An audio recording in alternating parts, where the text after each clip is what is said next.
Hello guys, this is Tutorial Stream, and in this video you will learn how you can add a reminder to your habit and habit tracker on the TickTick task management app. So let us begin. So head over to your TickTick account and click into the habit tracker on the left hand side and select the habit you would like to customize here. Then click into these three dots on the top right and choose edit.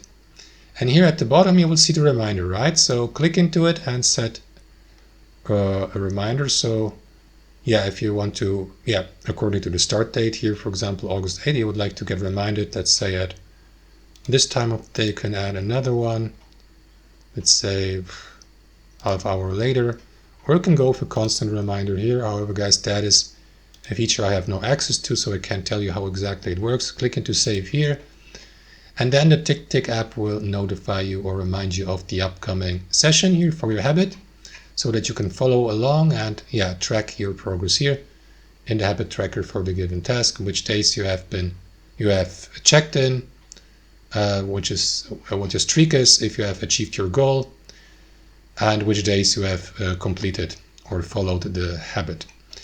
So guys, that's it. Thanks for watching. Hope you enjoyed it, and until next time.